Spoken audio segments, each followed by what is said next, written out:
The flames rose faster than the screams, swallowing the night in a roaring wall of orange and black, and in that single moment, a boy who had nothing left to lose ran straight into the fire while everyone else ran away, unaware that this one decision would cost him his sight but change the lives of hundreds forever. If you believe in kindness, second chances, and the idea that even the most broken lives can shine with unimaginable courage, please like this video, share it, comment your thoughts, and subscribe to the channel, and tell us in the comments where you're watching from, because stories like this deserve to travel farther than the streets where they begin. Ethan Cole had been invisible for most of his 16 years, drifting through alleyways and abandoned bus stations like a ghost the city chose not to see, sleeping under cardboard, eating when luck allowed, learning early that hunger hurt less than hope. His parents were gone before he understood what forever meant, taken in a collision on a rain-soaked highway, leaving him bounced between shelters until the system grew tired of his silence and he grew tired of its cold rules. Ethan learned to survive by keeping his head down, his heart guarded, and his dreams buried deep enough that they wouldn't ache when reality crushed them. Nights were the hardest, when the city went quiet and memories grew loud, when the sounds of laughter from passing cars reminded him of a life he'd never get back.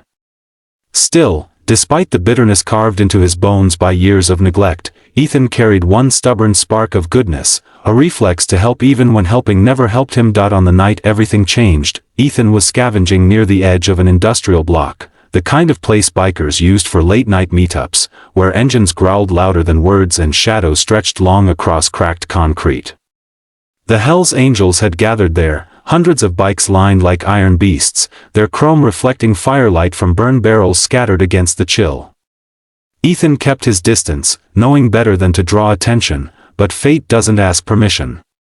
A sudden explosion shattered the air, a bottle of burning fuel hurled into a parked RV without warning, turning it into an instant inferno. Inside that RV was Lily Navarro, a 7-year-old girl, the daughter of a biker named Marcus Navarro, who had stepped away moments earlier. Her screams pierced the chaos, thin and desperate, freezing even hardened men in place for a breath too long, while engines stalled and grown men shouted in confusion. Ethan moved. He didn't think about the heat or the fact that fire had already crawled up the sides of the RV, or that he was barefoot and starving and terrified. He just ran, driven by something older and stronger than fear. The door was blistering hot when he slammed his shoulder against it, the smoke burning his lungs, his eyes screaming in protest as he crawled blindly toward the sound of crying. He found Lily curled in a corner, her small hands over her face, and wrapped her in his own threadbare jacket, whispering comfort he barely believed himself.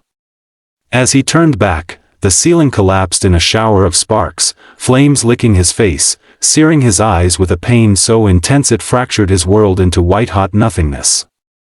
He kept moving anyway, crawling until fresh air slammed into his chest and strong arms pulled them both free. When Ethan woke up in the hospital, darkness greeted him like a locked door he could never open again. The doctors spoke in careful tones about damaged optic nerves and permanent loss, but Ethan heard only the echo of fire and Lily's sobs. He didn't cry. He felt empty, hollowed out beyond anger or grief, certain that whatever miserable future awaited him had just become darker in ways he couldn't imagine. He expected to be discharged back onto the streets, blind, alone, forgotten once more. What he didn't expect was the sound of dozens of heavy boots filling the hallway, the low hum of voices that carried something unfamiliar, something like respect. Marcus Navarro stood at the foot of Ethan's bed, a towering man with weathered skin and eyes that had seen violence most people couldn't fathom, now glassy with emotion he didn't bother hiding. Around him were nearly 300 members of the Hells Angels, men known across the country as outlaws, enforcers, symbols of fear. They stood silently, removing their helmets one by one, a gesture of honor so rare it made the nurses pause. Marcus spoke about how Ethan had given him back his world by saving Lily, how no amount of money or thanks could repay a debt like that. Ethan listened, stunned, unsure how a boy who slept in doorways had become the center of something this big. What followed was not a single act of charity, but a tidal wave of loyalty. The Hells Angels paid for every medical bill without question, brought in specialists, adaptive technology, and counselors who helped Ethan learn how to navigate life without sight. They found him a place to live, warm and safe, where meals were guaranteed and nights weren't haunted by hunger. But more than that, they gave him something he'd never had before, a sense of belonging. Members took turns teaching him, guiding his hands, walking beside him, showing him that family isn't always who you're born to, sometimes it's who stands up when you fall. Learning to be blind was a brutal rebirth. Ethan struggled with frustration, with rage at a world he could no longer see, with the cruel irony that his bravest act had taken away the little independence he once had. There were nights he wanted to give up, mornings he woke up forgetting for half a second that darkness was permanent, only to be crushed by the reminder. Yet every time doubt crept in, someone was there, a gruff biker voice offering encouragement, a quiet presence reminding him he wasn't alone anymore. Lily visited often, her small hand slipping into his, telling him about her drawings, about school, about the colors she imagined when she thought of him, and those moments stitched pieces of his broken spirit back together. As months passed, Ethan discovered new ways to see the world, through sound, touch, and instinct. He began speaking at shelters, sharing his story, urging kids like him not to believe they were worthless or invisible. The same bikers once feared by society escorted him, forming a living wall of protection around a boy who had once slept in fear of everyone.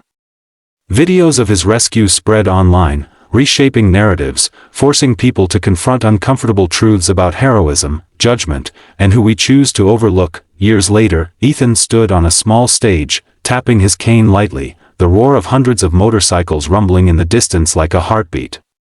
He talked about fire and darkness, about loss and unexpected light, about how kindness from the unlikeliest people saved him twice, once from flames and once from despair. He reminded the crowd that courage doesn't announce itself with power or wealth, sometimes it arrives barefoot and hungry, asking only for a chance to do what's right. If this story touched your heart even a little, if it made you believe that goodness can rise from the hardest places and that redemption often wears unexpected faces, please take a moment now to like this video, comment, and share it with someone who needs hope today. And before this story ends, we ask you from the deepest place, please comment one word that describes how this journey made you feel, because your voices keep stories like Ethan's alive. In a world that so often chooses indifference, remember that one selfless act can turn darkness into a legacy, and sometimes, even the flames meant to destroy us become the light that guides others home. Image prompt, cinematic night fire rescue scene, homeless teenage boy rescuing biker's young daughter from burning RV, intense flames, emotional realism, motorcycle gang silhouettes, dramatic lighting, realistic style, 16:9, ultra-detailed, movie still, hope and sacrifice theme.